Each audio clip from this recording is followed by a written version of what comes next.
Držíme si palce aj my. Určite, zvládneme to. Na začiatku som mal trochu trému, že ako nás príjmu, boli to hoteloví hostia a my sme tam zrazu vpadli a prebrali sme tie nástroje. So good afternoon, ladies and gentlemen. I would like to thank you that you joined us tonight. Možno som tam aj trochu cítil tú letuškovskú minulosť. Nebala sa prihovoriť publiku a to sa mi veľmi páčilo, že je taká reprezentatívna. I want you to enjoy it the same way like we do. Bolo tam pár momentov, kedy som to vlastne aj ľutoval, že čo som si to pripravil. Keď mi dala ten mikrofón k ústám, tak mi normálne prešiel mráz po chrbte. Videla som, že sa hanbil, ale snažila som sa mu tak nejak dokázať, že nie si v tom sám. Keď som videl Sáby vedľa mňa, ako si to užíval, tak som si to užíval aj ja. Neviem, čím to je. Proste má takú ukludňujúcu energiu. Keď som videl naše publikum, ako sa zvihli zo stolíčiek a začali tancovať, tak som možno nabral viac odvahy a spieval som, hral som.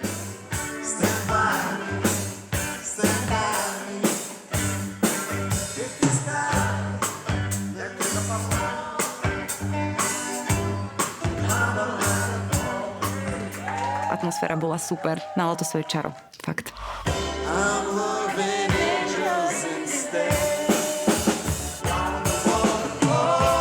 Cítil som, že to bol pre nás taký bonding moment, kedy sme tie lady naozaj rýchlo prerazili a aj ona počula môj hrozný spev, aj to, ako neviem hrať na tej gitare.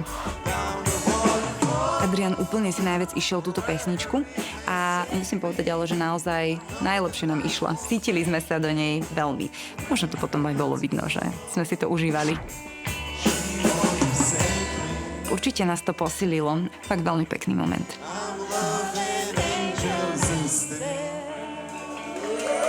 Či ten potlesk bol preto, že sme to akože naozaj že zvládli, alebo že už boli radi, že sme skončili, ja neviem. Je to určite niečo, čo si zapamätám na dlho. Bolo to super. Plánujeme turné? Tak s tebou, hej? Ja by som naplánoval také turné. Super, tak potom určite sme in.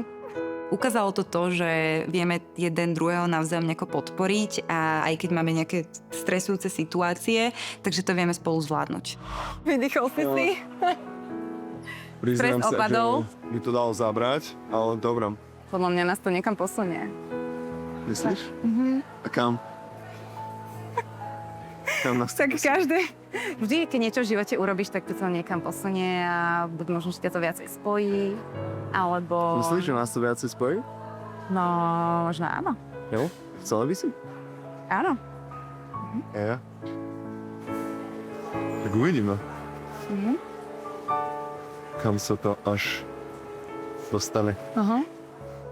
Podľa mňa sme na dobrej ceste a keď obidva ďalej budeme mať ten záujem, tak si myslím, že to má potenciál do budúcna. Čo keby sme sa z týchto schodov presunuli do nejakého súkromia?